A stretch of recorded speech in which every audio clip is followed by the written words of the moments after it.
Good evening, नमस्कार। सभी श्रोताओं का मैं स्वागत करता हूं जो आज हमारे साथ इस बैठक हैदराबाद के फेसबुक पेज पे जुड़े हैं। सभी का स्वागत है। हमें बहुत आनंद हो रहा है कि हम फिर से जुड़ रहे हैं इस यात्रा में, जहां पर हम बुजुर्गों के विचार का लेन देन कर रहे हैं, जो इस वक्त के लिए बहुत जरूरी है, ऐसा हमें लगा था। तो ये सीरीज शुरू की थी हमने पिछले महीने। तो पिछले महीने हमने ऐसी एक सीरीज की थी जिसमें पंडित ओमकार जी ने हमसे जुड़कर अपने विचारों को अपने साथ शेयर किया था। इसको आगे ले जाते हुए आज हम फिर से उपस्थित हुए हैं आपके समक्ष, बुजुर्गों के विचार। और इस श्रृंखला में हम चिंतन करेंगे, और चिंतन करेंगे तो श्री पंडित विष्णु नारायण भातखंडे जी का। और इसके लिए हमारे साथ आज जो जुड़े हैं, जो महान व्यक्ति, जो आदरणीय पंडित यशवंत महाले जी। और हमें बहुत खुशी हो रही है इनका इंटरव्यू, इनसे जो चर्चा करने हमारे साथ जुड़े हैं पंडित नयन घोष जी। मैं दोनों का स्वागत करता हूं, तहे दिल से स्वागत करता हूं। नमस्कार, प्रणाम। मैं कुछ अपने विचार रख करके इस इंटरव्यू को आगे ले जाने के लिए गुजारिश करूंगा। तो ये जो हमने सीरीज, जो श्रृंखला शुरू की है बैठक हैदराबाद के पेज से, बुजुर्गों के विचार, ये केवल बैठक हैदराबाद के लिए नहीं है, क्योंकि मुझे नहीं लगता कि कोई एक पेज या कोई एक संस्था मिलकर के कुछ कुछ हासिल कर सकती है। जो कुछ होता है सब मिलकर के करना है, ऐसा एक विचार था। तो हमने ये यात्रा शुरू की और हम लोगों से जुड़ रहे थे, तो ये हमारी यात्रा शुरू हो गई है। तो इस यात्रा में हमने काफी प्रोग्राम्स किए, जैसे हर कोई कर रहा है। काफी आर्टिस्ट यूनाइटेड का पेज है, दुर्गा जसराज जी कर रही है, काफी लोग अपना योगदान दे रहे हैं, इंडिविजुअल प्रोग्राम्स हो रहे हैं। लेकिन हम लोगों ने यह सोचा कि इस पेंडेमिक के दौरान, जहाँ पे हम लोग टेक्नोलॉजी को इस्तेमाल करके एक दूसरे से जुड़ रहे हैं, तो क्यों ना हम एक ऐसा उपक्रम करें जहां हम बुजुर्गों से जुड़े, जो आज के जमाने के लिए बहुत जरूरी है। बुजुर्गों को समझना, उनके विचारों को समझना, उनके विचारों का मंथन करना, उस पर सोचना, to understand our heritage and our buzurg is, we thought is the need of the hour, and we thought why not we start this program. And we started the journey. So first of all, the journey started with Anjali Malkar ji. She herself is a Srimati Anjali Malkar, a good vocalist. So we had a discussion, and उस पर हमने सोचा कि इसको आगे ले जाते हैं। तो पहला प्रोग्राम ओमकार जी से हुआ, जहाँ पे हम ओमकार जी से जुड़े, और उनका इंटरव्यू सुधीर नाइक जी ने लिया था, उनसे हम जुड़ गए। सुधीर नाइक जी कला कोस्ट नाम से प्रोग्राम्स करते हैं, तो हम कला कोस्ट से जुड़ गए। सो बैठक हैदराबाद कला कोस्ट से जुड़ गया। फिर आगे चलते चलते आज हम माहले काका और नयन जी से के समक्ष आ गए हैं। और इसको लाने के लिए आज हमको जिसने मदद की है वो रामकृष्ण पारसेकर। सो हम इस तरह से हंसध्वनि म्यूजिक आर्ट्स फाउंडेशन से जुड़ गए हैं। तो ये एक किसी संस्था का कार्यक्रम नहीं है, सभी आर्टिस्ट का कार्यक्रम है, ये सभी के लिए है।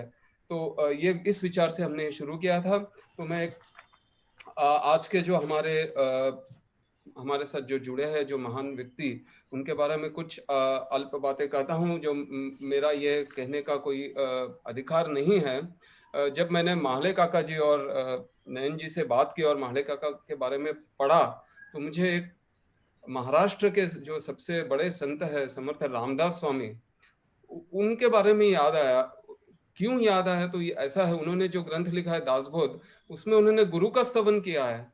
और जब गुरु का स्तवन करते हुए उन्हें कहा है, आता गुरु वर्णवेना, मैं कैसे वर्णन करूं गुरु का, मेरे पास शब्द नहीं है। ये ऐसे महान व्यक्ति है, मैं किस शब्द से आपका वर्णन करूं, बस मैं आपके सामने नतमस्तक हूं। माहले काका एक एकमेव ऐसे लेजेंडरी है आज के इस समय में, जिन्होंने भातखंडे परंपरा में पंडित विष्णु नारायण भातखंडे परंपरा की चौथे पीढ़ी में है, और उन्होंने गुरु शिष्य परंपरा से ये विद्या हासिल की है। 1-2 वर्ष नहीं बल्कि 14 वर्ष अपने गुरु के पास रह करके ये विद्या हासिल की है उन्होंने।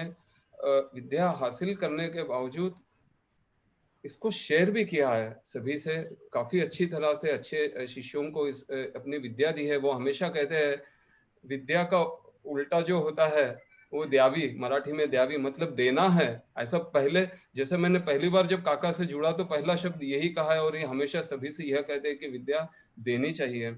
ये काका का बड़ापन है। तो मैं बहुत छोटा उनका इंट्रोडक्शन देता हूँ, उनका लीनेज है। जैसे हम आगे बढ़ते हैं इंटरव्यू में, आप काका के बारे में बहुत कुछ जान पाएंगे जो नयन जी अपने चर्चा के द्वारा पूछेंगे, तो मैं उसमें हस्तक्षेप नहीं करूंगा, बल्कि इतना कहता हूं कि काका जी ने गुरु शिष्य परंपरा के अंतर्गत पद्म भूषण आचार्य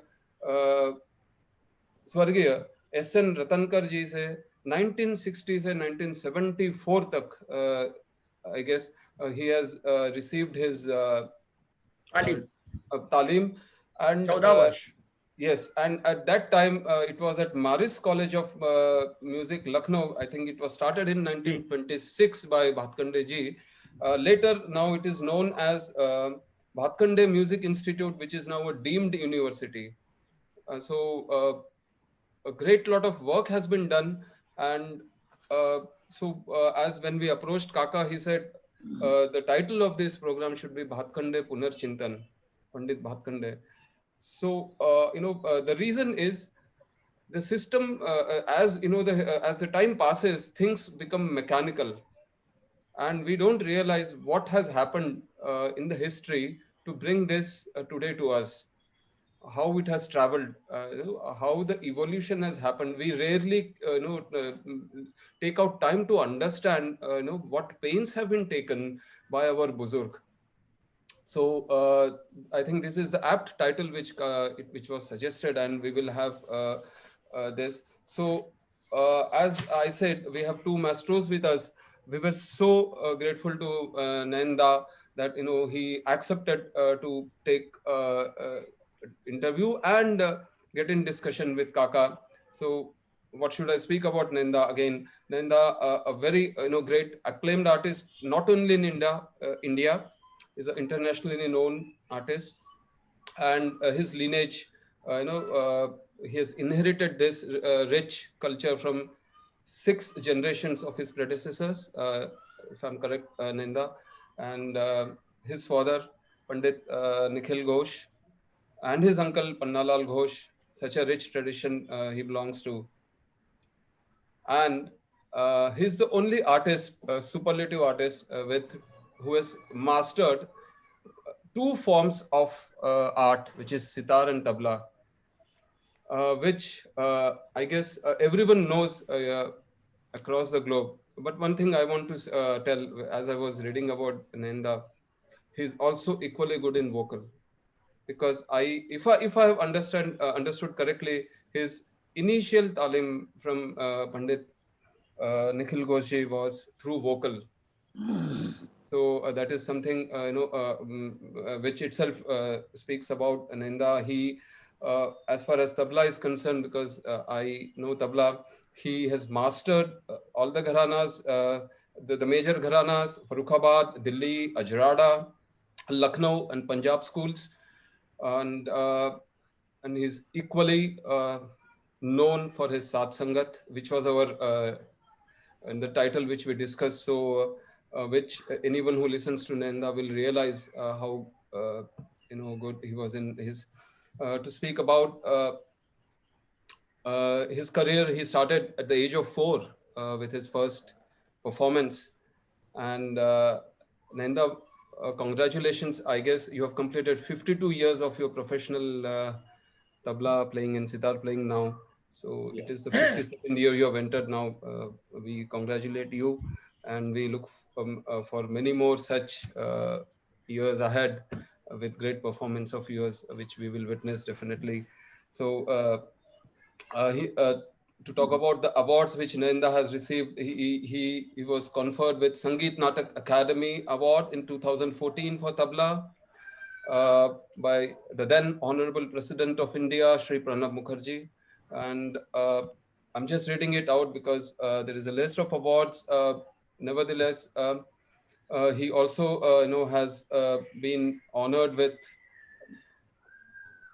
I guess the Sangeet Natak Academy was award 2014 was awarded to him in the year 1998 at the Rashtrapati Bhavan, and then he has also received the Lifetime Achievement Award, which is presented under the title of Pandit Samta Prasad Lifetime Achievement Award that was given in 2019.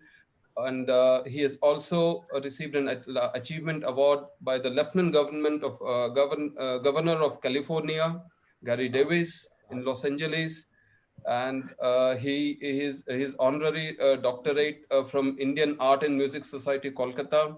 So these are some of the awards which he has received, and nevertheless, he has accompanied all the maestros of all the forms of art, music, say instrument, vocal, so all forms of arts, and all the masters.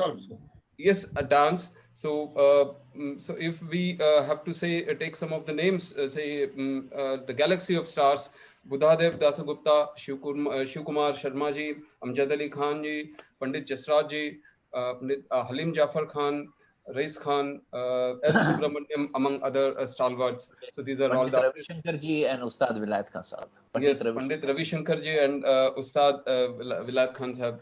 And so, Nikhil Banerjee also. Obviously, yes. And I was about to say that. So he has accompanied Pandit Nikhil Ghoshji.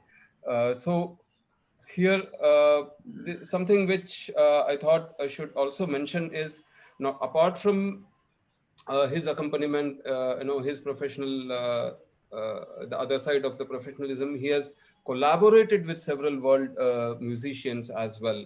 So he has done lots of collaborative work, and very recently, maybe in 2016, he was invited by the United States, the former president Jimmy Carter, to give a benefit concert for the Habitat for under the title Habitat for Humanity. It was a project, and he was felicitated by none other than President himself in Atlanta. So these are the very few things I'm saying, Nanda, about you. And the most important thing, which lastly I would say, is he is director of India's leading music academy, which is running, known as Sangeet Mahabharati at Mumbai. And he's a top, obviously he's a top graded artist of All India Radio. And he has done a magnanimous work of completing and his late father's work in terms in the form of an encyclopedia, which is known as Oxford Encyclopedia of the Music of India. It was a huge work done, which is published worldwide in 2011. And it took almost 50 years of intensive work to bring out this encyclopedia. Magnanimous work done here. And lastly, I would just want to say something which I came to know about Nanda when I was discussing with him. Very important at this juncture. How are we proceeding, and what are we lacking about? That is what I was discussing. And at this institute where Nanda, he's the director of Sangeet Mahabharati, he has established a wonderful system of creating teachers, keeping the history and the legend at the same time, maintaining the legendary work, which the Guru Sishya Parampara, the way we have received the training. So he has created teachers, to impart knowledge which was being done historically. that is great work. I would definitely, it should receive a great applause, and I think that was required at this point of I will time. just suggest something. This Yes. institute was founded by my father, Padma Bhushan Pandit Oh, Nikhil Ghosh, and okay. the whole system of imparting music training was invented and implemented by him at Sangeet Mahabharati, which included teachers training also. It's my job has been just to further all his dreams, and wherever further modifications have been necessary with the change in time, I have just involved myself in that. Yeah. So I will I add few guess. words to that. The way Bhatkhande ji did and the institution, and it was carried forward by my Guruji, Dr. Ratan Jankar. The same thing Nayan ji is doing. क्या बात है? I'm just a, नहीं a नहीं, मैंने कहा messenger. जो Pandit बात अन्ना साहब भातखंडे जी की परंपरा को आगे ले जा रहे थे, जी, वही बात पंडित निखिल घोष जी ने किया. ये नहीं नहीं, हाँ. चलिए आगे चलिए. So I stop my what I have been saying now, because I don't want to interfere between the two maestros. I request Nayenda to take this journey further and enlighten us with their discussions. So thank you so much. Thank you, Prashant ji, and Prashant ji, very much. for the beautiful introduction. And rather, mine was a bit too lengthy, though, because the main person around whom the entire event today revolves is our Mahaleji, Pandit Dr. Yashwant Mahaleji. And we are so proud to have him here in our midst. And my special thanks to Baitak Hyderabad for organizing this whole series of, interviewing Buzurg people, Buzurgon ke Vichar, is a beautiful idea.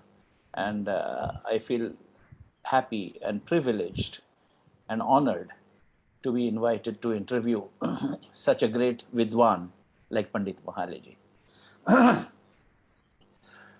Well, friends, all the Rasikas who are watching this, I would just like to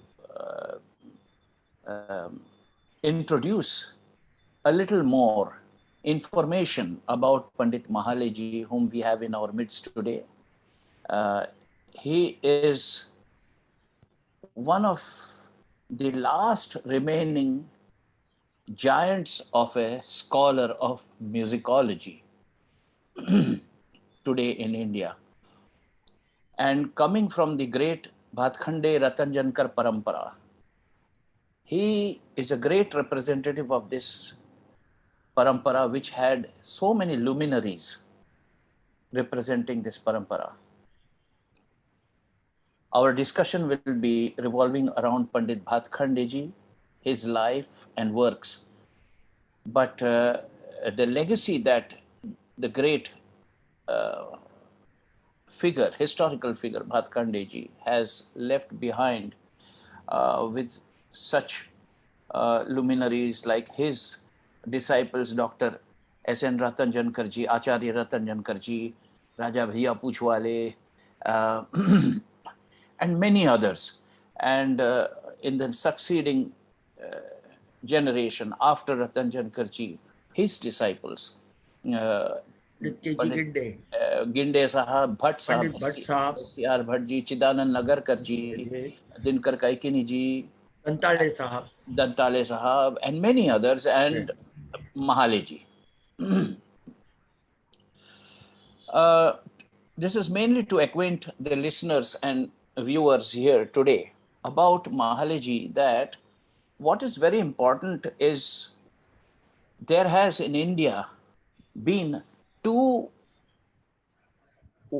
ways of looking at music broadly. One has been performing artists, highly skilled, very well trained for generations. It has come down. And the other is a whole lineage of great scholars who have studied treatises, who have further elaborated their own thoughts and written books and further treatises. But there has been always a kind of a big gap between the two streams in India. The problem has been that the scholars, the great scholars, have written things which are very, very directly connected to our performance of music. But the performers in the past, most of them being academically uneducated, did not refer to these treatises. And so there gradually, as time passed over the centuries, there has been a misunderstanding that that writing books or studying books is not for musicians, it is for scholars. And at the same time, scholars feel that it is very necessary for the performing musicians also to know more about their own art. However, the Bhatkhande Ratanjankar Parampara have, to a fantastic extent, bridged that gap, because they have been great scholars. They have a very clear perspective and view about raga music, about ragas, about bandishes, about ragang, about so many other technicalities. And at the same time, they have been very able performers like Chidanand Nagarkar ji, S.C.R. Bhatt ji, Ginde Sahab, Dinkar Kaikini ji, Mahale Sahab, all of them. So they have been great performers also, and have been able to really bridge that gap. So it is very necessary, the performing artists, it is time to rethink and restudy the contribution of all these great scholars, not only this parampara, but even of the past, to get a more squarely balanced information for themselves. I am also a performing artist, and I understand the reality and the necessity of knowing very authentic information confirmed by great scholars and pandits and vidwans. So with that in view, I wish to give a little more introduction of Pandit Mahale ji. He has had his initial training from great scholar musicians like Pandit Vinayak Rao Lele, Govind Narayan Nathu, who was a disciple of Raja Bhaiya. He was from the Gwalior style. Yes. And then Rahimuddin Dagar Sahab, Yes. the uncle of the Dagar brothers. Then, of course, the main guru was Padma Bhushan Acharya Dr. S.N. Ratanjankar ji. Then from Pandit Ginde Sahab and his other guru bhais also. So that was his initial tutelage and contributions. It is important to bring this to the notice of all viewers that Mahale ji has composed 140 compositions in various ragas and talas under the pen name Sujan Das, and published a book called Yasha Sangitamrita, with notation and an accompanying audio CD. This is going to be very useful for students and teachers. And among his many other contributions, there are many, I will just name a few. Dr. Ratanjankar ji had in his lifetime given many lectures and written many articles. 126 of them have been compiled by Mahale ji and published in the form of a book called Aesthetic Aspects of India's Musical Heritage. Pandit Ginde ji, his composition Mahale ji in a book named Sujan Sur Manjari. Sujana Sutta Manjari. Sujana Sutta Manjari. Then something very important, everybody has heard of the great South Indian scholar Pandit Venkatamakhi of the 17th century, who had brought forward for all of us the 72 Melakartas, from which Pandit Bhatkhande ji selected 10 to make the 10th artist. His work in Sanskrit was translated by Dr. S.N. Ratanjankar ji in Hindi, and this has been published by Mahali ji also for the benefit of students. And there are many more, many. We will lose time in listing. Pandit Govind Narayan Nathu Sahab's bandishes also. Yes. And many other, even Ratanjankar ji's 514 compositions. Yes. So many. Mahali ji has really contributed immensely, and at the nick of time, I will say, because as years are passing by, we are not able to see many great scholars who can be good performers and yet give very proper and clear definitions or information about anything. Even today, Pandit Mahali ji has been a source of, he has guided so many young vocalists also with rare ragas, bandishes, and giving them all the details about rag, understanding a rag, ragang. He's an authority on that. And now... And performing artists. Performing artists, yes. Mahali ji has been honored with many awards: Swar Sadhana Ratna Award, Jeevan Gaurav Puraskar, Lifetime Achievement Award, Swaravati Puraskar, Sangeet Bhushan Puraskar, many.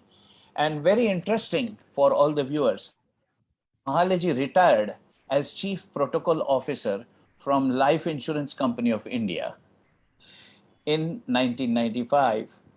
And also he was on deputation to CBI, Anti-Corruption Economic Affairs, for 10 years. It's very interesting for a music scholar, a music vidwan with this kind of a background. So now, friends, let us start the charcha and the discussion and enlighten ourselves with the information that Mahali ji is so readily going to share with us. One thing about Mahali ji is he's always very enthusiastic, and always he's ever ready to share any information about Indian music, about raga music. And we are fortunate to have such vidwans today who don't hold back any information. Mahali ji, we welcome you to this discussion. बहुत बहुत धन्यवाद. मगर मैं कुछ चंद शब्दों में मैं आज के कार्यक्रम के बारे में कहना चाहता हूं. जरूर. सबसे पहले तो बैठक हैदराबाद के आयोजक त्रिमूर्ति प्रशांत सर देशमुख, अखिलेश वाशीकर और श्रीमती अंजलि मालकर और रामकृष्ण पारसेकर. वो तो हमारे शिष्य भी है. तो इन्होंने आज इस कार्यक्रम के माध्यम से मुझे यहाँ आज आमंत्रण दिया है. भातखंडे मेरी गुरु परंपरा के बारे में विद्वत्जनों के सामने, श्रोताओं के सामने भातखंडे पुनर्चिंतन के रूप में उनके योगदान के बारे में मैं कुछ कहूं, तो मैं उनके लिए बहुत बहुत उनको धन्यवाद देता हूं, आभारी हूं. और सबसे महत्व की बात तो है कि आज के इस कार्यक्रम में नयन भाई, पंडित नयन घोष जी मेरे बहुत ही प्रिय मित्र हैं और देश के ज्येष्ठ श्रेष्ठ तबला नवाज और सितार नवाज है. और नयन जी, आज आपका ये इस कार्यक्रम में मेरे साथ ये क्या कहूँ मैं. अरे कुछ नहीं, आपका आशीर्वाद है, मोहब्बत है. और ये मेरा तो ये आज के आप कार्यक्रम में आपका ये सोने में सुहागा है. और मेरी खुशनसीबी है. और मतलब ये यकीनन कहता हूँ, दिलो दिमाग से शुक्रगुजार हूँ. अरे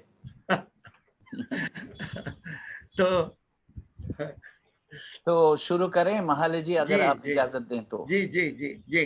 तो क्योंकि आज का जो विषय है ये है पंडित विष्णु नारायण भातखंडे जी, हाँ, उनका जीवन हाँ, ठीक है। और उनके योगदान, जी हाँ, क्या?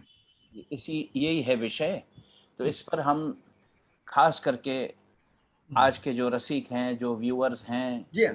श्रोता हैं, हम्म, छात्र होंगे, शिक्षक होंगे, म्यूजिशियंस होंगे, स्कॉलर्स होंगे, आप सबको भी we welcome to this evening. So और मैं महाले जी से शुरू करूंगा, पूछूंगा, ये पूछना चाहूंगा कि पंडित भातखंडे जी एक सांगीतिक परिवार के नहीं थे, तो उसका कुछ बैकग्राउंड, उनके पेरेंट्स कौन थे, उनका जन्म 1860 में हुआ, जहां तक मैं जानता हूँ। 1936 में इस दुनिया को छोड़ के गए। तो उनका जीवन काल जो है 76 साल का था। इसके अंदर उन्होंने कमाल का जो काम करके गए, इसके बारे में आज की चर्चा हम लोग शुरू होगी। हाँ, तो उनके बचपन के बारे में, उनका जन्म, उनके माता पिता का नाम और उनका education, initial education, academic education, और बाद में एडवांस्ड एजुकेशन तो हम आएंगे उस पर, लेकिन ये इनिशियल का थोड़ा सा खुलासा कीजिएगा। जी हाँ, जरूर। आज के इस कार्यक्रम में उपस्थित सभी रसिक जन, विद्वत जन, गुणीजनों को विनम्र अभिवादन। और खैर, ये एक बहुत बड़ा भातखंडे परंपरा, उनके विचार, उनके योगदान एक बहुत बड़ा विषय है। तो इस विषय को वैसे देखा जाए तो एक हफ्ता भी कम होगा, 1 week also it will be less. ये बहुत बड़ा विषय है, क्योंकि वो हर एक बाग में उनके क्या क्या, पहले तो वो भातखंडे जी का जन्म हमारे संगीत के लिए क्या उसका महत्व है और क्यों महत्व है, क्या बात है, ये है। फिर प्रेरणा उनकी क्या थी और आज उनकी प्रेरणा संगीत जगत के लिए क्या है, ये सब बातें मैं कहना चाहता हूँ। और देखिए, भातखंडे, जैसे आपने कहा, ये एक साधारण मध्यम वर्ग के परिवार, ओरिजिनल कोकण के नागांव गांव के। अच्छा। नागांव एक छोटा सा गांव है, वो उस जमाने में अलीबाग डिस्ट्रिक्ट में था। अच्छा अच्छा अच्छा, हाँ, मुंबई के पास में। हाँ, तो उस नागांव गांव में भी एक छोटा सा विलेज था, अड़ीवारे। अच्छा। उस गांव के ये सब भातखंडे की परंपरा। वाह। तो उनके पर पितामह, भातखंडे जी के पर पितामह विठलराव भातखंडे, ये वहीं रहे, वहीं के। और भातखंडे जी के पितामह बंबई में भातखंडे जी के जन्म के करीब करीब 100 साल पहले आके रहे। और बंबई में, जैसे हम लोग जानते हैं कि वालुकेश्वर मतलब मलबार हिल पे वालकेश्वर नाम का जो एरिया है, वहां उन्होंने अपना मकान बांधा उस जमाने में और वहां रहे। और वो गोविंदराव भातखंडे, उनके 2 बेटे जी, एक बलवंतराव भातखंडे, बलवंतराव, और दूसरे नारायण राव, मतलब विष्णु नारायण भातखंडे जी के पिता जी। अच्छा, तो पंडित विष्णु नारायण भातखंडे जी के पिता ये नारायण भातखंडे जी। ये उस जमाने में एक बंबई में काफी रईस बिजनेसमैन थे। उनके यहाँ मुनीम के नाते काम करते थे, मतलब अकाउंटेंट। जी जी जी। नारायण राव भातखंडे मुनीम के हैसियत से काम करते थे।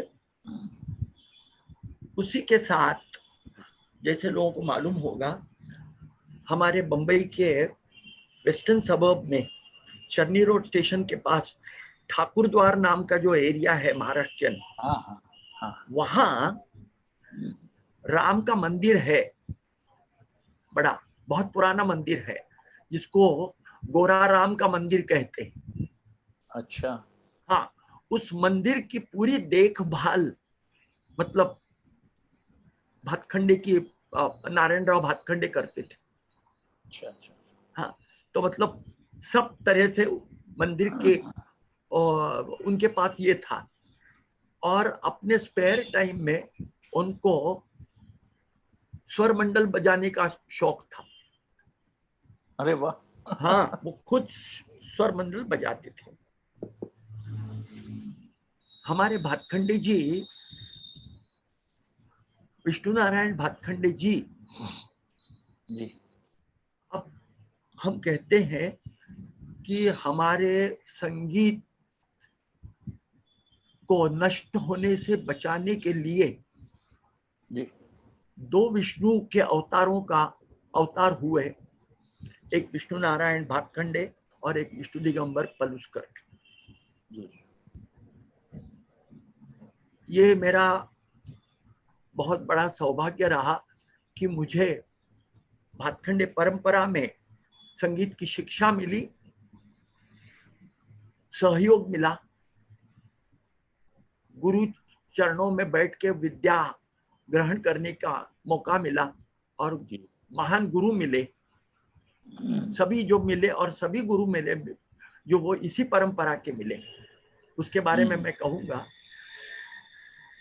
मगर भातखंडे जी का हम क्यों कहते कि क्या जन्म क्या हुआ, तो अगर हम आध्यात्मिक दृष्टि से देखते हैं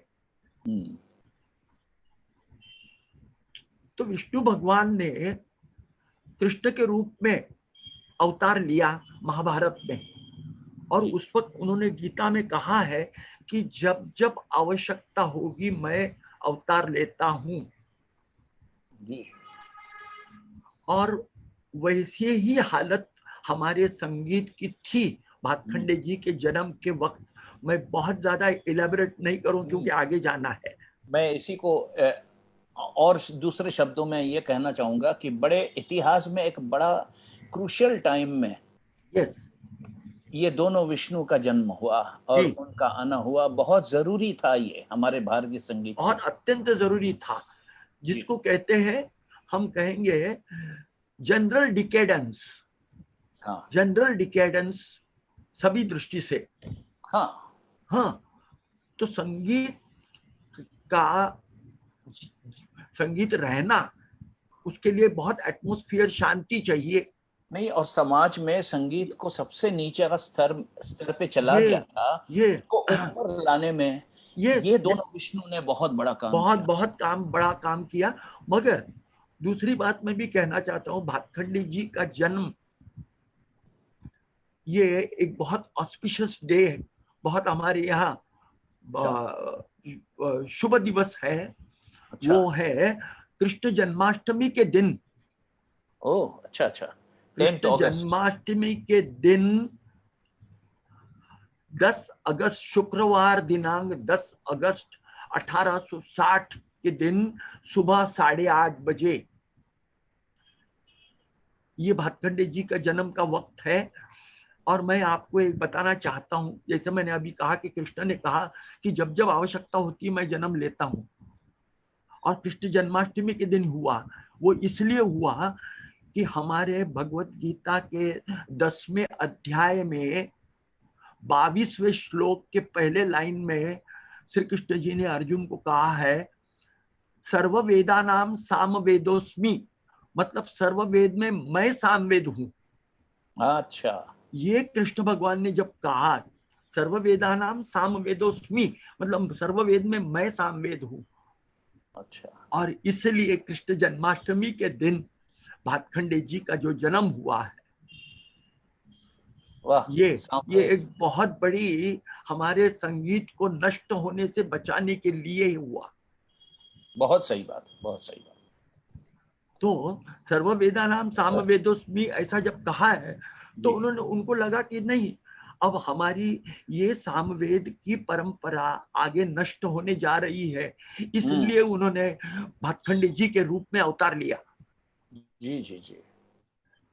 और फिर आगे की बात जो होती है, जो मैं बताने जाऊंगा अभी जी। तो उनका जन्म 10 अगस्त 1860 शुक्रवार दिनांक और सुबह 8:30 बजे हुआ। भातखंडे जी के घर हमारे मलबार हिल में भातखंडे हाउस जो है, अच्छा। तो बाणगंगा बहुत बड़ा तालाब है, बहुत पुराना, रामायण से तालाब बड़ा है। बिल्कुल, तो बिल्कुल। उसके सामने शांता दुर्गा हमारे सारस्वत लोगों के जो मंदिर है बहुत बड़ा, अच्छा, उसके पीछे भातखंडे की उनका मकान है। मकान है। हाँ, तो वहां उनका जन्म हुआ। और भातखंडे जी के पिता नारायणराव भातखंडे जी के जी 3 भाई, 3 लड़के और 2 लड़कियां, बेटियां, 3 बेटे। तो सबसे बड़े बेटे जिनको अप्पा कहते थे फैमिली में, वो पुलिस डिपार्टमेंट में थे। यानी विष्णु जी के बड़े भाई। विष्णु जी के बड़े भाई, अच्छी बात। वो अप्पा नाम के थे, वो पुलिस डिपार्टमेंट में सर्विस करते थे, और मगर उनका देहांत बहुत जल्दी हुआ। जी। नंबर 2 के बेटे जिनका नाम गजानन था, मगर वो विष्णु के नाम से ही घर में पहचाने जाते थे। अच्छा। और वो ही विष्णु नारायण भातखंडे। अरे वाह वाह। समझ में आई बात? तो वो नंबर 2 के, उसके उनके बाद के छोटे भ्राता भाई, वो हरिभाऊ, वो जो थे हरिभाऊ, तीसरे, वो बंबई में उस ब्रिटिश जमाने में WH ब्रैडी एंड कंपनी में थे सर्विस। आपको मालूम होगा ब्रैडी हाउस करके फोर्ट में एक बिल्डिंग है बहुत बड़ी। जी हाँ, ब्रैडी हाउस। तो Brady and WH Brady and company में वो सर्विस करते थे। अच्छा। उसके बाद नारायणराव भातखंडे की 2 बेटियां, उनके बारे में वो अपने अपने शादी होके अपने अपने घर गई जी। मगर हरिभाऊ भातखंडे के ग्रैंडसन, पोते माधवराव भातखंडे, अच्छा, आज जीवित है एट द एज ऑफ 84। ओह अच्छा अच्छा। हाँ, और वो एक जमाने में भातखंडे हाउस में रहते थे। बाद में दुर्भाग्यवश ये बिल्डर्स ने सब वो सब ले लिया, और आज वो डोंबिवली वेस्ट में एवरेस्ट सोसाइटी में रहते हैं। He is 84, mind is very sharp as like Bhatkhande ji. Is he also a musicologist? Yes, वो संगीत सीखे थे मगर सर्विस करते थे। वो सिखाते भी थे। जी जी जी। हाँ, तो अभी माधवराव भातखंडे अभी जीवित है। वाह वाह वाह। हाँ, बस और मैं ये भी बताना चाहता हूँ लोगों को, बहुत साल और जीवित रखें। जी हाँ, ही इज 84। मगर मैं ये बताना चाहता हूँ, शायद लोगों को मालूम नहीं होगा कि हमारे महाराष्ट्र में दत्त परंपरा जो है, दत्त गुरु की, उसमें दत्त के चौथे अवतार अक्कलकोट स्वामी, स्वामी अक्कलकोट स्वामी, वो उस जमाने में भातखंडे जी के जन्म के पहले आके भातखंडे जी के घर रहते थे। अच्छा। तो उनके जो, जिसको हम पादुका कहते हैं, वो अभी भी पादुका माधवराव भातखंडे जी के पास है। जिसको उनका दर्शन चाहिए तो वो वहां जा सकते, दे सकते हैं। वाह। तो भातखंडे जी के घर में ये दत्त परंपरा, इसलिए भातखंडे जी के घर में उनकी फैमिली डीटी भी दत्त थी, इसलिए वहां उनका मंदिर था। और ये जैसा मैंने कहा कि स्वामी अकल अपने स्वामी समर्थ ने अपने एक उसमें कहा भी है कि मैं बंबई में आता था तो भातखंडे जी के घर रहता था। अच्छी बात।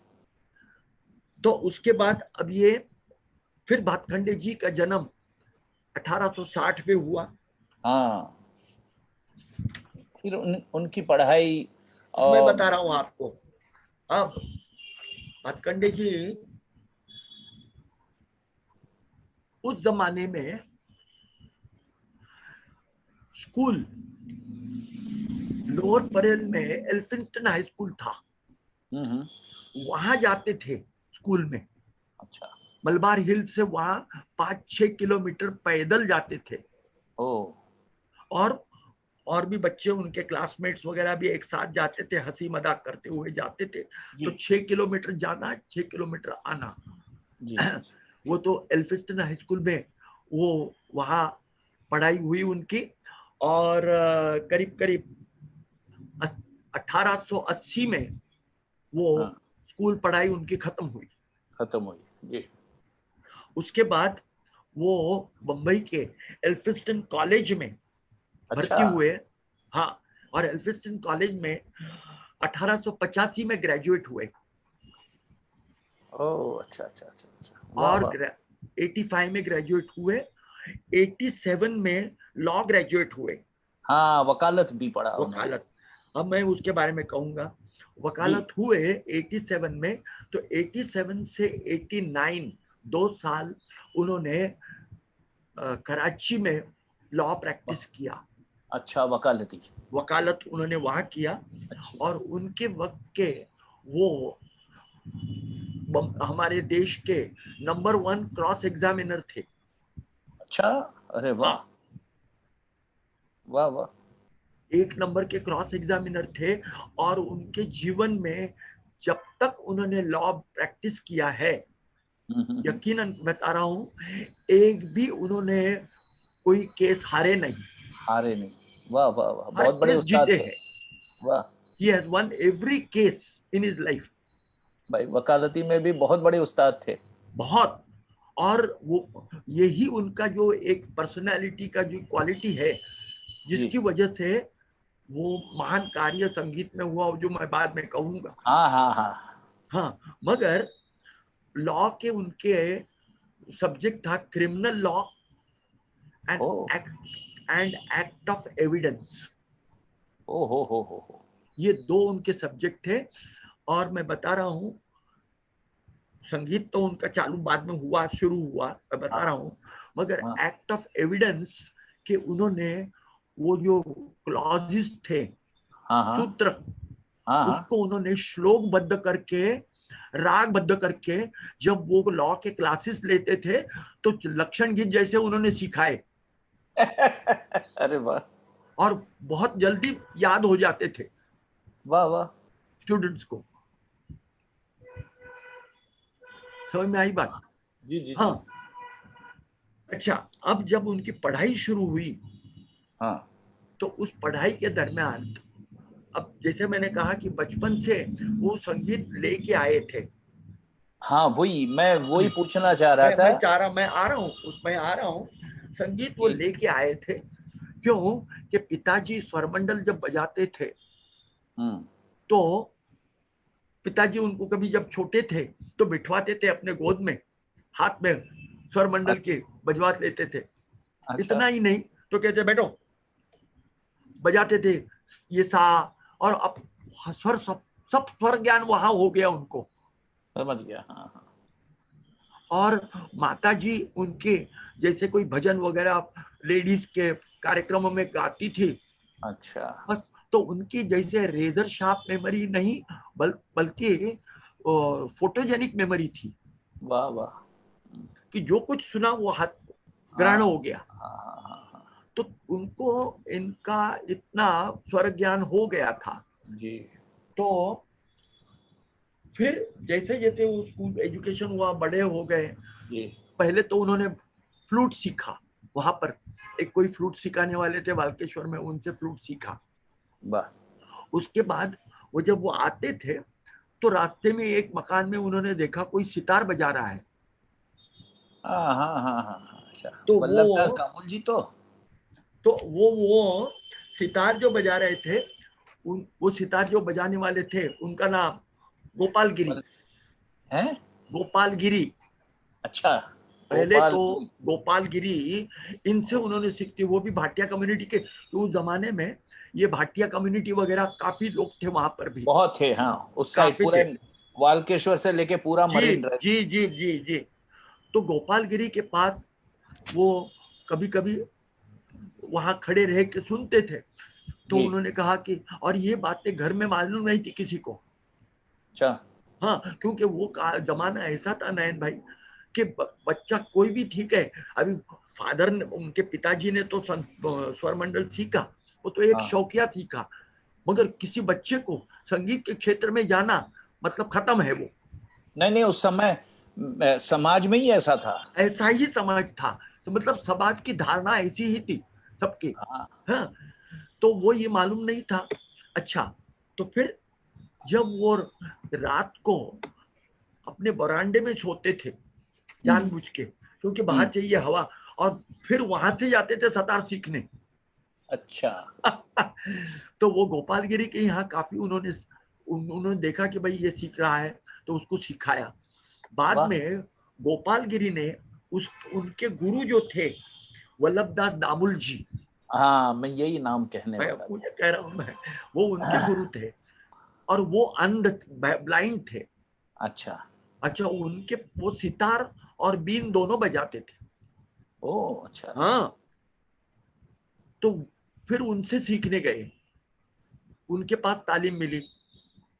मैं ज्यादा इलेबोरेट नहीं करूंगा क्योंकि वो गोपाल ये वल्लभ दास दामुलगिरी, फिर उनकी तालीम मिली हमारे बम्बई के एक जो भाटिया कम्युनिटी का मंदिर था कालवा देवी में, हाँ उनके हाँ। धर्म गुरु था।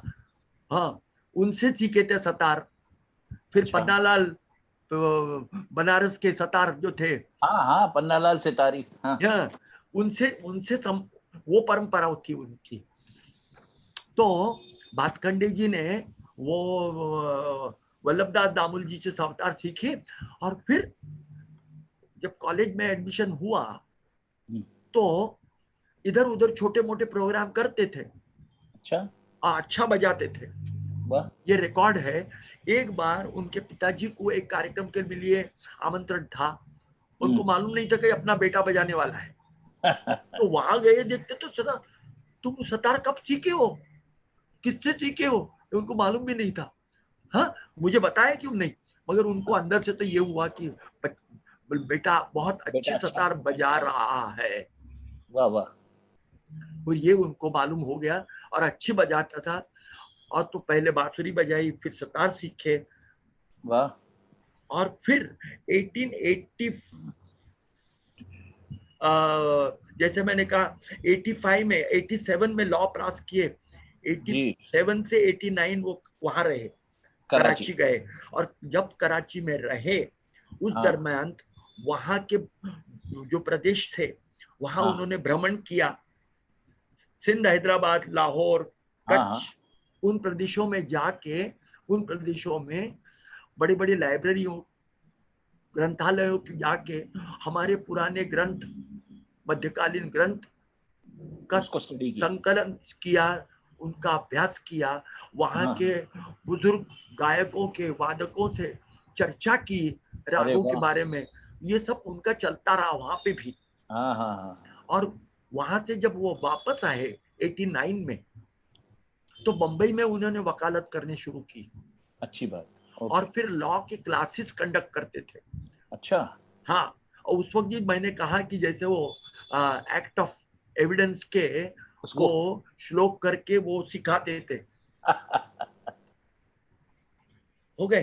तो उसके बाद यहाँ उसी समय 18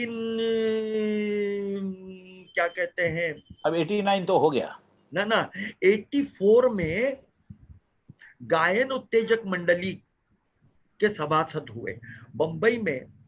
क्षमा कीजिए, 1 मिनट। हाँ हाँ हाँ। ये गायन उत्तेजक मंडली में बता रहा हूँ आपको। ये पारसी लोगों ने हाँ 1860 में, उसका दूसरा नाम भी था पारसी गायन समाज, वो बाद में हुआ, यू आर राइट। मगर गायन उत्तेजक मंडली was established by, उस वक्त के पारसियों में बहुत रिनाउंड पर्सनैलिटी थी, कई खुसरू काबरा जी, कई खुसरू नौरोजी काबरा जी। अच्छी बात, okay. He was born somewhere in 1840 and he died in 1904. अच्छा अच्छा, he established this he music established गायन समाज, अच्छा, गायन उत्तेजक मंडली उन्होंने, क्योंकि उस जमाने में नयन जी काफी पारसी लोगों को गाने का शौक था। हाँ काफी जी जी। तो उनके लिए उन्होंने ये गायन उत्तेजक मंडली स्थापन की कि जहाँ बम्बई के बाहर के लोग, जब बाहर के कलाकार आते थे तो शुरू में तो उनके गाने बजाने वो करवाते थे। बाद में वहां उन्होंने सिखाने के लिए जो वहां से आए जी, नॉर्थ से जी, काफी लोग आए जी, हाँ, तो उनको वहां उन्होंने सिखाने के लिए रखे। अच्छा अच्छा अच्छा अच्छा। तो ये कई Khusro ji, he was a personality of literature, journalism, drama and music. अच्छा हाँ, और he was a very close friend of Firoz Shah Mehta. Oh अच्छा अच्छा, वाह। हाँ, तो इसलिए फाइनेंस का उनको कोई प्रॉब्लम नहीं था। हाँ, तो उन्होंने एस्टेब्लिश किया और भातखंडे जी वो 1884 में उसके सभासद हुए। अच्छा, बाद में वहां सीखने लगे, क्योंकि जिनसे जिनसे उनको जो बंदिशें मिली है उसका मैं कहूंगा आपको कि कहाँ से उनको बंदिशें मिली। जी जी, भातखंडे जी को जी। हाँ, तो गायन उत्तेजक मंडली के सदस्य और हुए 1890 तक। उनके दरम्यान में रावजी बुआ बेलबाकर हाँ। ये बहुत बड़े ध्रुपद गायक थे जी, जिन्होंने मेरे ख्याल से कोई उस्ताद हैदराबाद के थे, उनसे ध्रुपद सीखा था।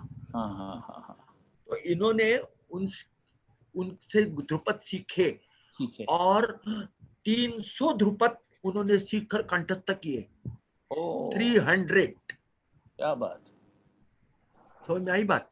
हाँ। तो गायन उत्तेजक मंडली में जब वो ये उनसे ध्रुपद भी सीखे, उसके बाद गायन उत्तेजक मंडली में अली हुसैन तथा विलायत हुसैन, बहुत दो मशहूर ख्याल ये थे। ये विलायत हुसैन हमारे आगरे वाले नहीं, पहले उनसे भी हाँ जी, हाँ। तो उनसे करीब करीब 150 ख्याल सीखे। ओह अच्छा अच्छा अच्छा, उनके शिष्य बने, उनसे 150 ख्याल सीखे। हाँ।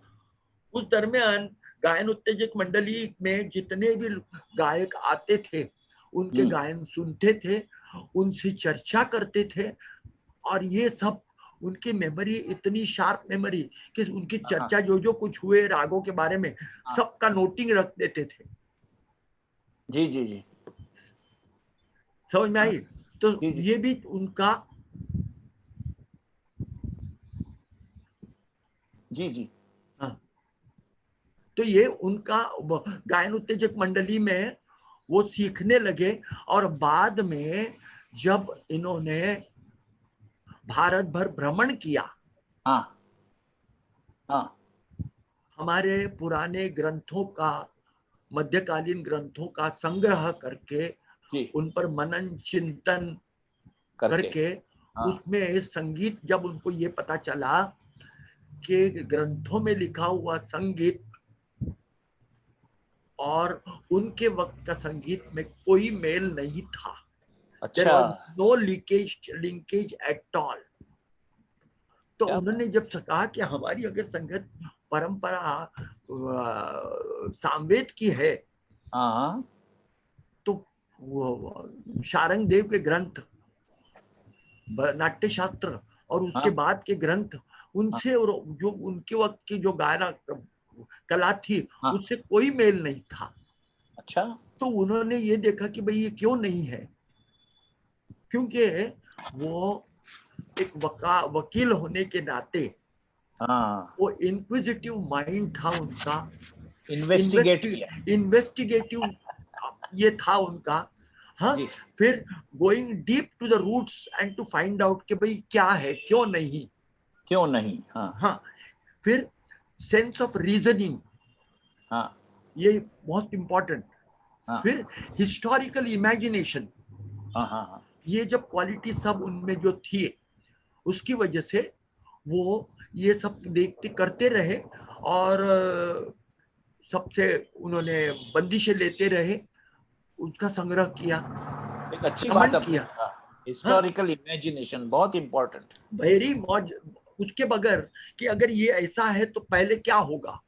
हाँ, जैसे एग्जाम्पल मैं व्यूअर्स को कह रहा हूँ हाँ, कि हम लोगों को रिकॉर्डिंग्स अब्दुल करीम खान साहब का बुढ़ापे का मिलता है, उस्ताद अहमद जान थिरकवा खान साहब का, लेकिन we have to apply our own historical imagination जी, कि यही आदमी ने 30-35 साल की उम्र में कैसे बजाया होगा। This is called historical imagination. Yes, वही वो, and that is very important in music, है ना। तो फिर और अभी फिर बाद में जब वो बंबई आए, उस वक्त उन्होंने ये जो संग्रह जो सब किया, अब वो उन्होंने भ्रमण कब कब किया मैं बताऊं आपको।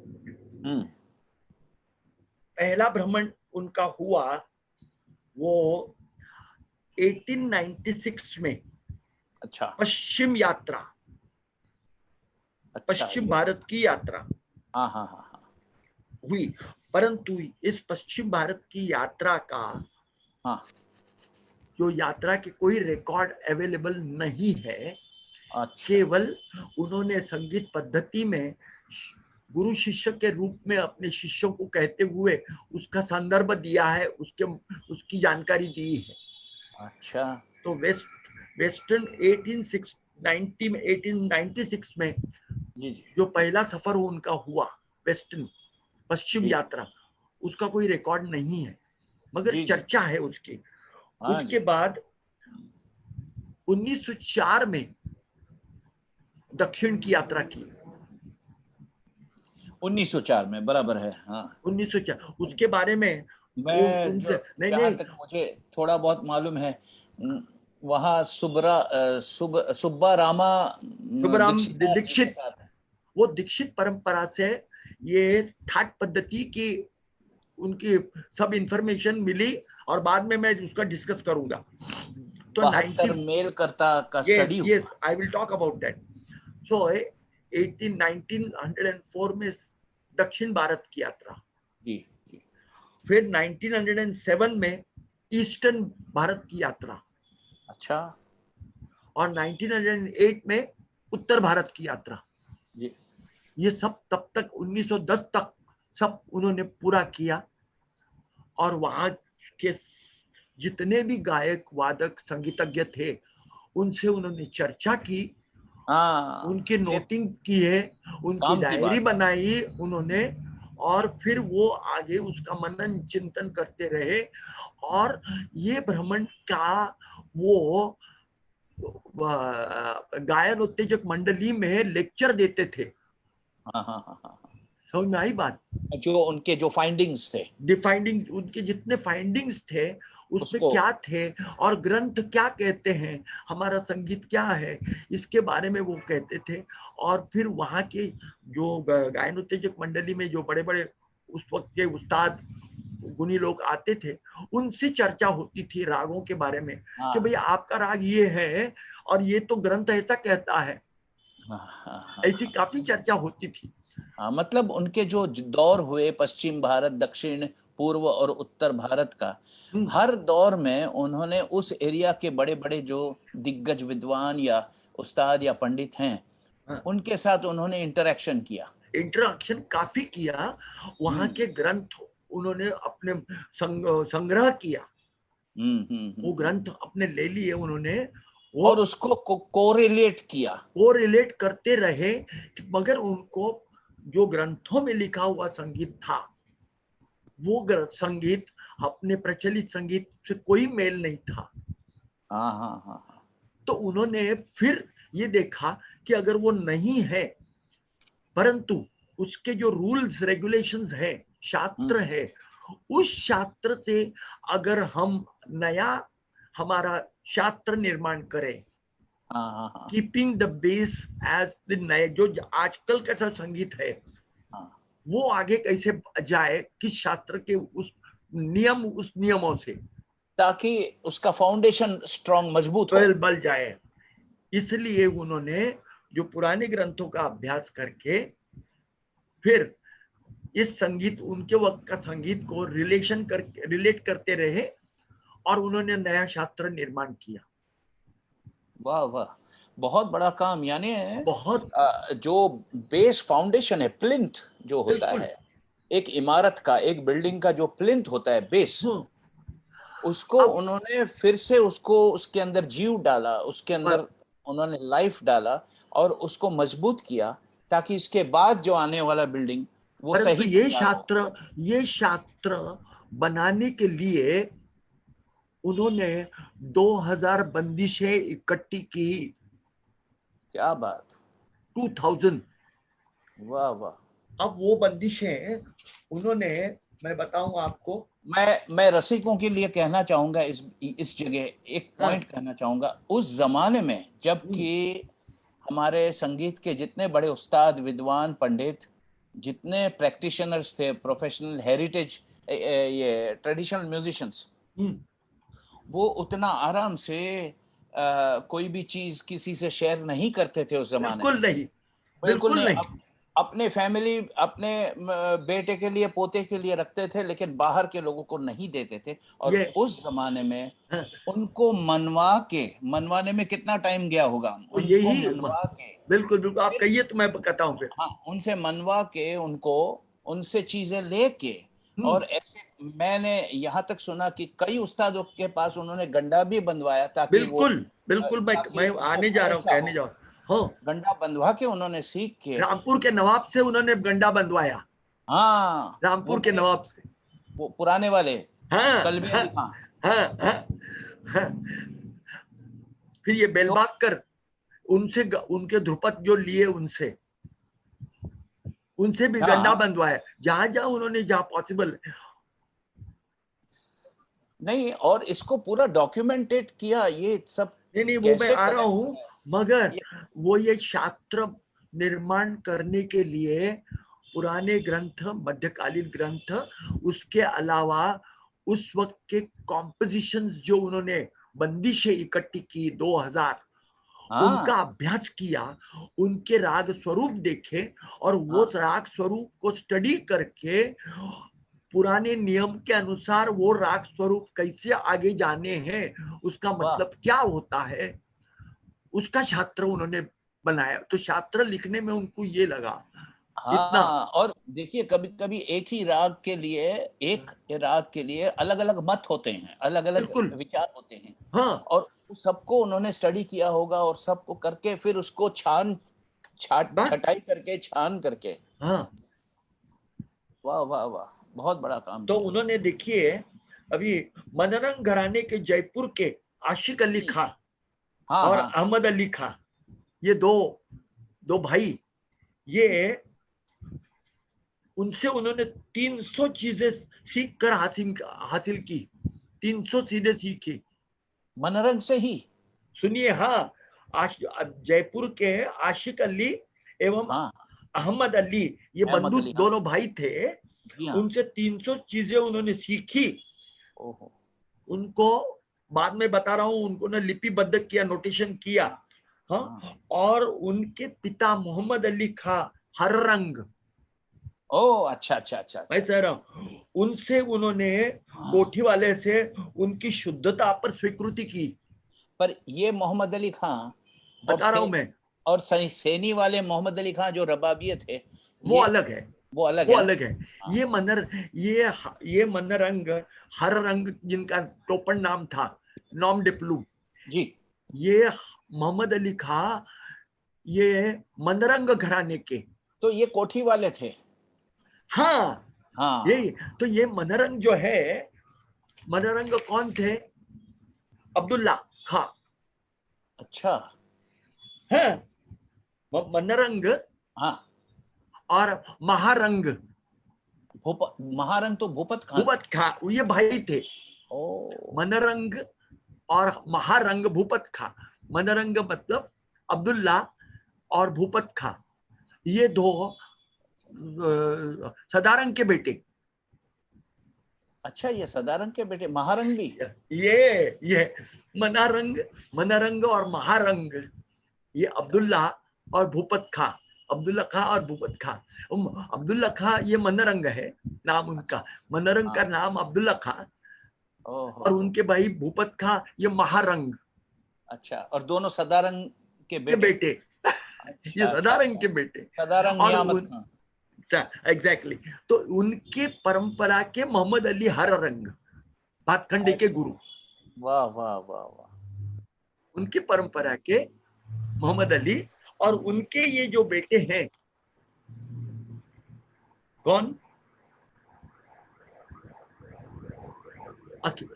आशिक अली और मोहम्मद अली। किनके बेटे? किनके बेटे?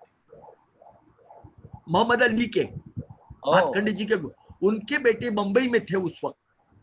अच्छा, उनके बेटे आशिक अली, अहमद अली और अहमद अली, ये मोहम्मद अली के बेटे। हाँ हाँ, तो ये लोग के मुंबई में थे। अच्छा, खाने की मुश्किल थी उनको। ओहो। हाँ, तो वाडीलाल जी ने उनको कांटेक्ट करवाया।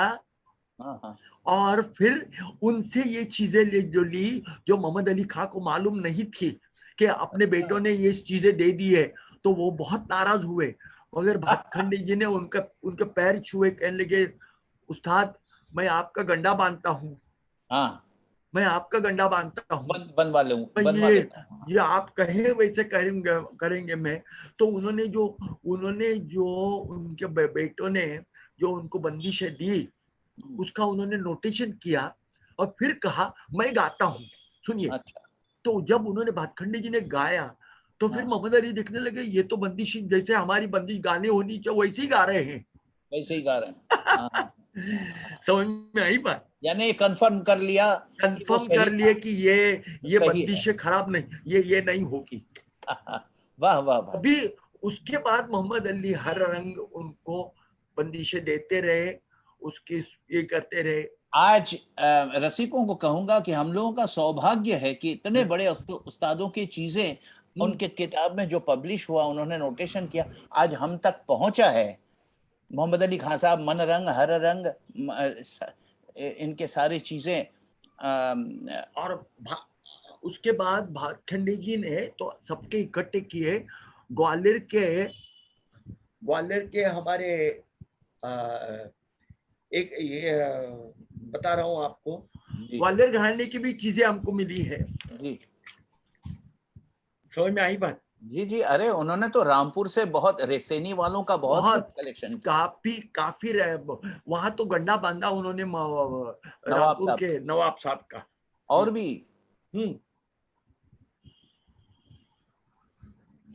हाँ, रामपुर में और भी लोगों के साथ उनका उठना बैठना हुआ। काफी उठना राजा नवाब अली थे, चम्मन साहब थे बहुत। और वहाँ ये रसिकों को बताऊं कि उस्ताद वजीर खान साहब जो थे, उस्ताद अलाउद्दीन खान साहब के, हाफिज अली खान साहब के जो गुरु, उनके पिताजी अमीर खां, और मोहम्मद अली खां, और यानी छोटू मियाँ, और उनके बड़े भाई बड़कू मियाँ अली मोहम्मद खां, इनसे भी भातखंडे जी साहब ने बहुत सारी चीजें हासिल की। और एक बहुत बड़े उस्ताद थे इनायत हुसैन खान साहब, रामपुर सहसवान के फाउंडर, उनके गुरु बहादुर हुसैन खान साहब जी, सुरसिंगार वाले भातखंडे जी ने बहुत सारी चीजें, बहुत खाली टोटल उन्होंने किया। टोटल भातखंडे जी ने करीब 1500-1600 बंदिशें का संग्रह किया। ये बहुत बड़ी बात है, क्योंकि ये सब बड़े बड़े हिस्टोरिकल फिगर्स हैं और हाँ, इनके पास से चीजें लेकर लेना, पहली बात तो उनके पास से चीजें निकालना, अरे बाप रे, पूरी जिंदगी निकल जाती है, पूरी जिंदगी निकल जाती है। और हम लोगों तक पहुंचाया और वो चीजें आज जिंदा हैं उनके पुस्तक में। मैं कहूँ क्या बात। ये इसीलिए उन्होंने जो संग्रह, लोग कहते हैं कि भाई नोटेशन से क्या है, नोटेशन से क्या गाना नहीं होता है। ये नोटेशन इज अ डॉक्यूमेंटेशन। हाँ, ये रेफरेंस के लिए है। अल्टीमेटली उन्होंने यही कहा कि ये बंदिशें गुरु के चरणों में बैठ के सीखना है। हमेशा वो कहते थे कि किताब से संगीत नहीं सीखा जाता, खुद कहते नहीं, ये तो डॉक्यूमेंटेशन है। हाँ, डॉक्यूमेंटेशन है नहीं और रेफरेंस के लिए। भाई नोटेशन ये साधन है, साध्य नहीं है। Right right right. हाँ, वो सीढ़ी है, मंजिल नहीं है। हाँ हाँ, अच्छी बात, सीढ़ी है, हाँ, मंजिल नहीं है। मगर मंजिल को पहुंचने के लिए सीढ़ी की आवश्यकता होती है। बहुत अच्छे। हाँ? तो अगर वो न हो, मगर मैं कहूंगा कि नोटेशन जो है वो रचनाकार के सांगीतिक विचार की कुंडली है। कुंडली है, सही। और उस कुंडली को समझना, पढ़ने के लिए संगीत का शास्त्र, संगीत का ज्योतिष शास्त्र पढ़ की जान होना चाहिए। देखिए उस जमाने में हाँ, भातखंडे जी का विजन क्या था, उनको पता था कि हर जनरेशन जैसे जैसे आगे जा रहा है, हाँ, वैसे वैसे ऑथेंटिक चीजों की कमी होती जा रही है, हाँ, मालूमात की कमी होती जा रही है। बिल्कुल बिल्कुल। तो तभी उन्होंने काम शुरू किया जो आज हम लोगों के फायदे में हमको बस फायदा हो रहा है। उन्होंने जो कुछ किया, वो शास्त्र जो निर्माण किए, मगर उन्होंने ये भी कहा है कि कितनी जगह की शास्त्र ये कह रहा है समय के अनुसार ये होना चाहिए। हाँ हाँ हाँ, ये भी कहा है। हाँ, समय के, हमारी विद्या कालानुसार बदलती जाएगी, मगर बदल के लिए the plinth has to be firm. Absolutely, क्या बात। अगर प्लिंथ फर्म नहीं है तो ये परंपरा आगे नहीं जाएगी, वो तब्दीली कायम नहीं रह सकता, नहीं हो जाएगी। इसलिए वाह, बहुत आपने बड़ा अच्छा आज खुलासा किया। नहीं, मैं एक ये करना चाहता हूँ कि उन्होंने अच्छा, मैं आप ढूंढते जाइए, तब तक एक छोटा सवाल है, क्योंकि भातखंडे जी ने इतना ध्रुपद धमार सीखा, ख्याल भी सीखा और उसको नोटेशन किया। मैं पूछना चाहूंगा कि ठुमरी के तरफ भी उन्होंने थोड़ा ध्यान दिया था क्या? ठुमरी के तरफ उन्होंने ध्यान दिए। जो रागों में ठुमरी गाई जाती है, तो उन रागों में जितनी जो चीजें हुई है, उनके भी उन्होंने कलेक्शन किए हैं।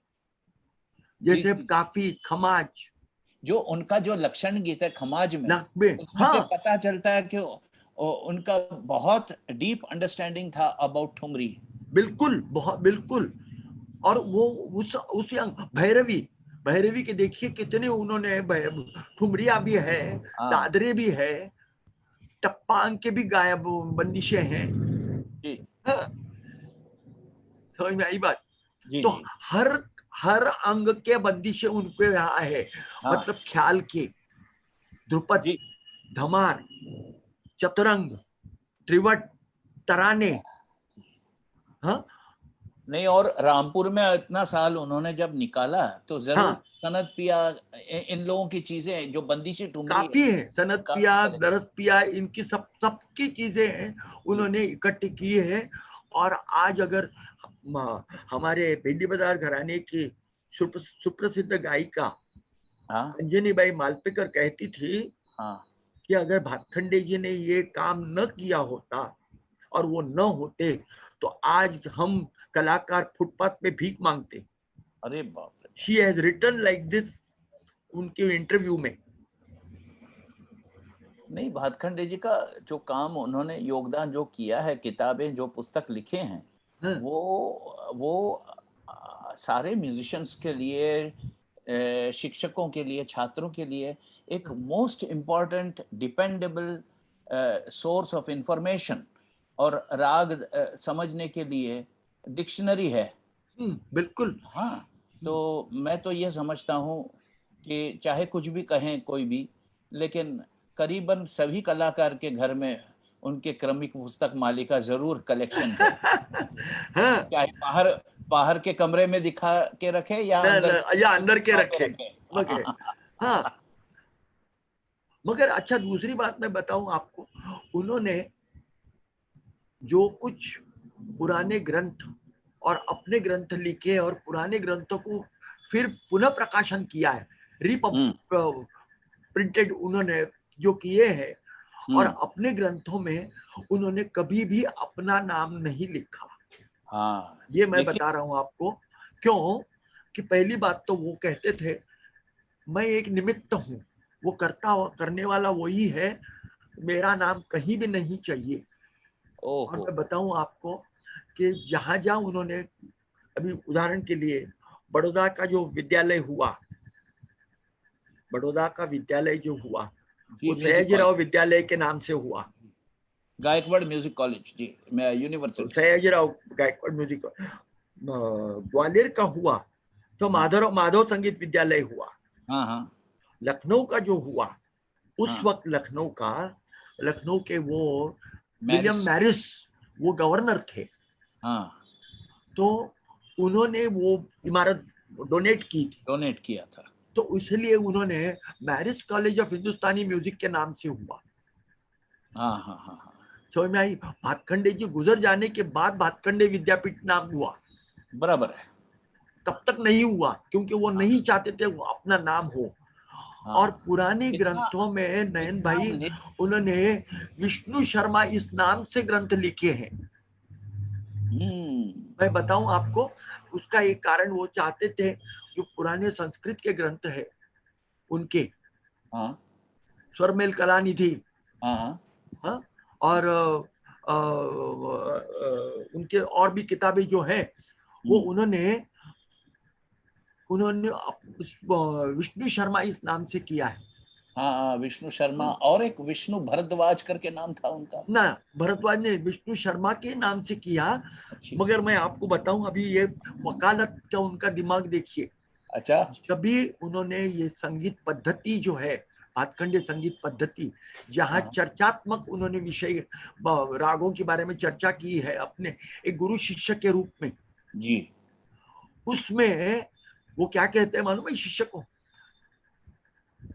अब ऐसा करें, जरा स्वरमेल कलानिधि देखे, उसमें विष्णु शर्मा क्या कहते हैं देखेंगे। तो वहां उन्होंने मराठी में समझाया है, समझ में आई बात? हाँ हाँ हाँ। हाँ, तो अपना नाम कहीं भी नहीं रखना चाहते थे। नहीं, ये और कितना बड़ा निस्वार्थ भाव है, बिल्कुल।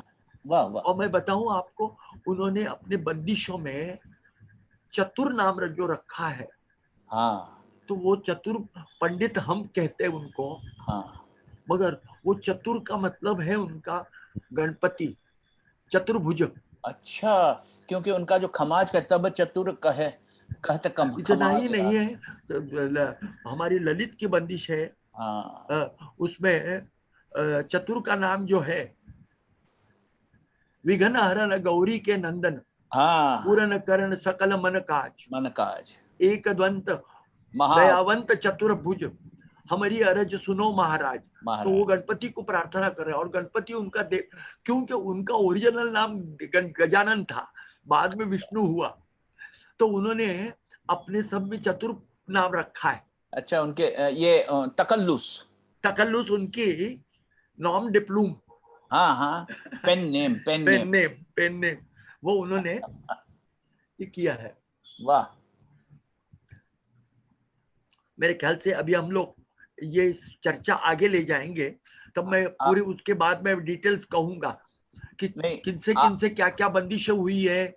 फिर उन्होंने जो ऑल इंडिया म्यूजिक कॉन्फ्रेंसेस किए, ये तो उसके बारे में करना है।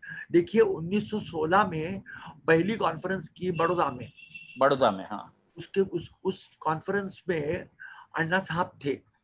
अच्छा। हाँ, वो अन्ना साहब 16 साल के थे। मैंने सुना कि दक्षिण से जो सुब्बा रामा जी थे उनको भी हाँ, बुलाया। सबको बुलाया था। अरे इतना ही नहीं है, बाबा अलाउद्दीन को तो अपने कॉन्फ्रेंसेस में खुद ले जाते थे। वाह वाह। और तब के जो फोटोग्राफ्स मिलते हैं हम लोगों को, हाँ हाँ, वो चाहे बड़ौदा हो, दिल्ली हो, बनारस, लखनऊ, ये लखनऊ का तो ऐसे ऐसे फोटोज हैं जिसमें अल्लाह बंदे जाकिरुद्दीन भी ध्रुपदीय बिल्कुल। हैं, हाँ और इनायत खान साहब सितारी है, और उनके पिताजी इमदाद खान साहब भी फोटो में हैं। हाँ, और पुराने ऐसे ऐसे लोग हैं उस ग्रुप फोटो में।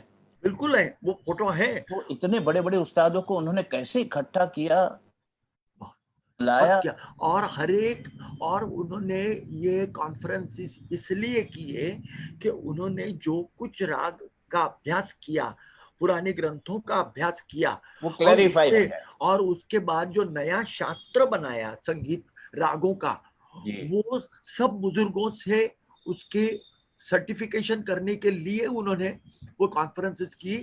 1916 में बड़ौदा में की, 1918 में दिल्ली में की, हाँ, 1920 में वाराणसी में किया, वाराणसी, 1924 और 25 में लखनऊ में किया, एक और रामपुर 25 में भी किया। नहीं 5 लखनऊ। किए। हाँ, अच्छा। तो 1924 में भातखंडे इंस्टीट्यूशन, वहाँ संगीत की इंस्टीट्यूशन होने का तय हाँ। हुआ, और 25 में वो सैंक्शन हुआ। उसके 26 से Bhatkhande marriage college of music शुरू हुआ। अच्छा अच्छा अच्छा। क्या कितनी बड़ी बात है कि इतने बड़े बड़े उस्तादों का पूरा सपोर्ट, पूरा उनके विचारों का और उनके प्रोजेक्ट्स जो हैं, हाँ उसमें सब इतने बड़े बड़े माने हुए हाँ दिग्गज उस्ताद, हाँ जिनको लोग पूजते हैं, जी। ऐसे लोगों का सपोर्ट था, और ये उनका काम आगे बढ़ा। ये हमारे तो उन्होंने संगीत क्षेत्र के अलावा हाँ कैसे लोगों को अपने काम में लिया और उनसे अपने अपने ढंग से काम करवाया, अपना काम हाँ, पर उन लोगों को मनवा के, एंड मनवा के किया। Everyone agreed with his work. Yes yes. That today's musicians must know that Bhatkandeji's work has been approved by all the great stalwarts living at that time. Allah Bande Zakiruddin ho, Muhammad Ali everybody, Khan Sahab ho, नवाब राजा नवाब अली हो, छम्मन साहब हो, सब कलवे अली नवाब हो, बिल्कुल हो। जितने बड़े बड़े उस्ताद थे, सबने माना और सबने एग्री किया। आज वो सारी चीजें हम लोगों का सौभाग्य है, खुश नसीब है कि हम लोग तक पहुंचा वो। आज तक हमारे तक ये बहुत सब पहुंच गई है। अगर ये न होता तो आज हमारी हालत क्या होती। नहीं, क्या है, बिल्कुल सच्ची बोल रहे हैं आप, क्योंकि कभी कभी हो जाता है अनजाने से, हमारे म्यूजिशियन भाई कभी कभी कह देते हैं कि भातखंडे जी का कंट्रीब्यूशन वाकई क्या था, पता नहीं। मैं आपको एक बात बताना चाहता हूँ नयन जी। जी आपको याद होगा कि आपके इंस्टीट्यूशन में जी, जब बाला साहब पूछ वाले आते थे यहाँ, हाँ हाँ आए थे, और उस वक्त आपने मुझे फोन किया था कि बाला साहब से हमको ग्वालियर की कुछ बंदिश है, अपने रिकॉर्डिंग करवाना है। आप ही ने तो इंटरव्यू किया था। एग्जैक्टली तो मैं जो था आपके साथ, तो उस वक्त आपने देखा कि बाला साहब को तालीम थी उनके पिताजी राजा भैया की। हाँ। और उन्होंने मुझे कहा था, बाला साहब ने, कि माले जी तुमको रहना है, क्योंकि कभी कभी विस्मरण होता है तो अंतरा याद नहीं होता है, तो आप रहिए वहां पे। तो वो देखिए, उस वक्त मैंने पॉइंट आउट किया था कि जो बाला साहब गा रहे थे बंदिश, उसमें और भातखंडे के क्रमिक पुस्तक की मालिका के नोटेशन, उसमें एक कण का फर्क नहीं था। वाह, क्या बात। इसका मतलब वो बंदिशें उनको जो तालीम मिली, वही बंदिशें भातखंडे जी ने रिकॉर्ड किए, नोटेशन के रूप में रखा है। क्या बात। तो इसका मतलब वो कहेंगे मैंने मगर उन्होंने जो कुछ राग ऐसे थे जो कि इसमें कुछ काव्य पता नहीं चलता था।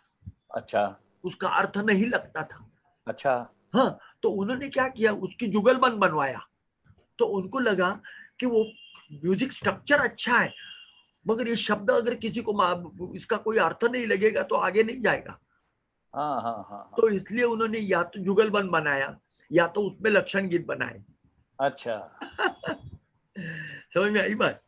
जी जी जी। हाँ, तो ऐसा भी उन्होंने किया। तो और उनकी खुद की 400 बंदिशें हुई। किनकी? भातखंडी जी की? भातखंडी जी की खुद की वाह 400 वाह। बंदिशें हैं। उसमें उनके ख्याल भी है, ध्रुपद भी है, ध्रुपद भी है। लक्षण भी है, लक्षण गीत भी है, सरगमे भी है।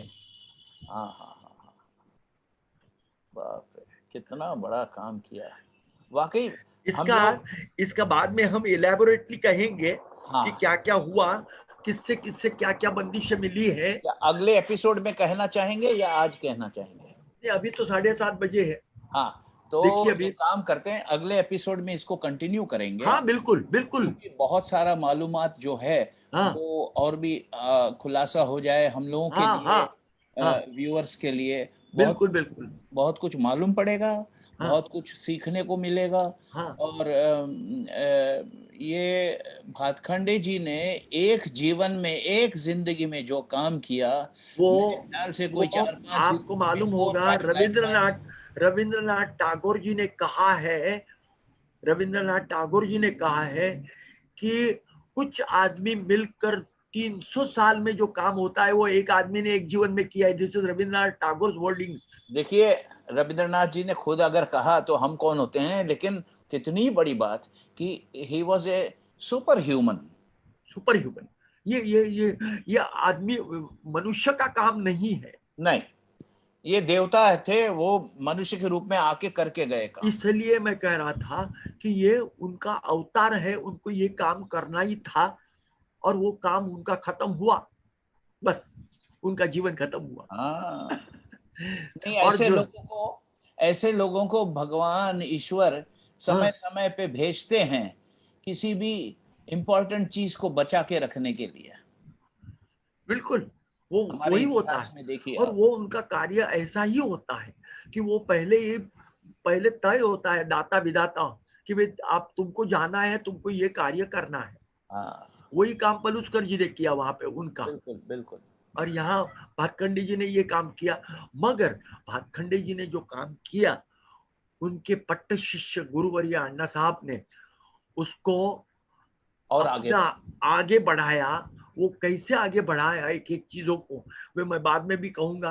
मगर हाँ हाँ भातखंडे जी की बहुत की बातें अभी हाँ डिटेल्स करना है, हाँ कहना है, हाँ। वो हम चर्चा सत्र में आगे बढ़िए करेंगे। जी जी। आज आज मेरे ख्याल से हाँ काफी हमारे हाई कोलेस्ट्रॉल की बातचीत हो गई। तो बस जो व्यूअर्स हैं और हमने रसिक हैं, एक आज के कार्यक्रम में उसकी एक रूपरेखा बताई है। हाँ, पर यही पहले हजम हो जाए ये सारा इंफॉर्मेशन, और फिर नहीं। आगे हम लोग नेक्स्ट हाँ एपिसोड में जरूर इसको आगे उनसे बढ़ाएंगे। क्या क्या हुआ, फिर क्या क्या उन्होंने पाया, कहाँ से लिया, उसका बाद में उन्होंने छानबीन कैसी की। अरे बहुत मुश्किल काम। महाले जी, आपको नहीं भाई, पहले जो पहले कुछ मैं आपको धन्यवाद कहूं कि बहुत सारे बातों की खुलासा जो है वो भी कि आपसे हुआ, और बहुत कुछ, कई बातें हैं जो लोगों को नहीं पता वो आज सामने आया, और भी बहुत सारी बातें हैं अगले एपिसोड में जरूर करेंगे। माले जी को मैं प्रणाम और नहीं जी, बहुत आपको बहुत बहुत धन्यवाद। बहुत बहुत बहुत धन्यवाद। और धन्यवाद, अरे धन्यवाद काका। बोलिए, आपको कुछ धन्यवाद। कहना है? हाँ बस धन्यवाद। और एक बात मैं सभी प्रेक्षकों से कहना चाहता हूँ जो मैं शुरुआत में नहीं कह सका, कि हमने इतना सब आज देखा है, ये सब हम माहले काका के स्वरूप में देख सकते हैं। He is known as a one man archive. बिल्कुल, yes, he is a very big treasure house. या सो थैंक सदगुरु यू। चरणार्पण मस्तु। नहीं, बहुत कुछ बातें कहनी है इंडिविजुअली। आज जो मैंने ये समराइज किया है, एक जिसको प्रिफेस कहते हैं वो बताया है मैंने। I have only said a preface, not the details. True. फिर हर एक की जो बंदिशें है वो भी हो जाएगा, किनसे क्या क्या हुआ ये भी हो जाएगी, चर्चा किससे क्या हुई है. हाँ, You follow my point?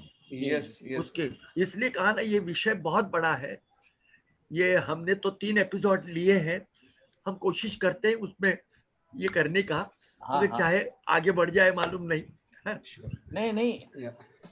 बस ईश्वर आपको लंबी उम्र दे, अच्छी सेहत दे, और आप जो सेवा आप कर रहे हैं संगीत जगत का, ये बस आप करते रहिए. हम लोगों के लिए you are a very important for the coming generation. You are a very important pathfinder and a guide, because lot of questions are always there in the minds of practitioners of music.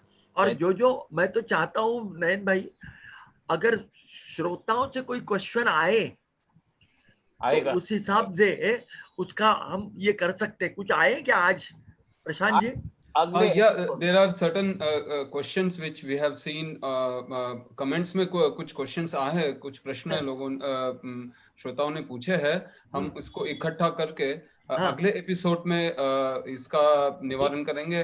और मगर ऐसा कीजिए, आप ऐसा कीजिए, वो question जो है वो आप हमको और नयन जी को भेज दीजिए. जरूर, ताकि अगर उसके क्या क्लैरिफिकेशन है उसमें वो उत्तर देने लायक है या नहीं हम देखेंगे. जरूर. वो भी है ना. वो चर्चात्मक है या नहीं. श्योर. यस, ये भी हो जाएगा. ओके. आज हम यहाँ धन्यवाद देते हैं सबको. So श्रोताओं को बहुत बहुत धन्यवाद हमसे जुड़ने के लिए. We request you to again be with us when we announce the next episode very shortly. We will announce. और tentatively बताइए, next episode would be after Diwali. Yes, definitely after Diwali. Subject to availability of Nayan ji. Yes. Okay. So once again, thank you so much, Mahale Kaka and Pandit Nayan ji. Thank you so much, and we look forward for a very more enlightening and interesting session in the next episode. Thanks all. Thank you. One small thing I would like to mention here, which I about Baitak, which I didn't go in length at the beginning because I didn't want it to interrupt the discussion. There are several people here in Hyderabad who have supported. Baitak is not an institution as such, but it is a congregation of artists in Hyderabad. So we all artists here in Hyderabad, thank you for this. We have with me a few names. It was started, my guru Suhash Shastri ji, he late was Shastri, Gandaban Shagird of Ustad Sheikh Daud ji. So he was with us, while starting this Baitak. He helped us and motivated us. I have with me Rahul Deshpande ji, who is currently in Hyderabad, Shagird of Appa Jalgaonkar ji. So likewise, Suhash ji's wife Aradhana Karade ji, and many others. Rahul Deshpande मतलब कौन? Vocalist या? नाही, harmonium वाजवतात ते. अच्छा. आणि तसे अनेक लोग मेरे साथ है जो हमें इस बैठक को आगे ले जाने के लिए प्रेरणा देते हैं और हम सब मिलके काम करते हैं. और इस यात्रा में मैंने जैसे पहले बताया, हम सभी लोगों से जुड़ रहे, जैसे अंजलि जी, राम जी और सुधीर जी. तो ये यात्रा जैसे आगे बढ़ रही है, ये हमारा एक कनेक्शन और एक सर्कल वाइडर होता जा रहा है. And we look forward someday we all artists in India will come under one roof. Maybe that is what might happen with the guidance of such great stalwarts. Thank you so much. बहुत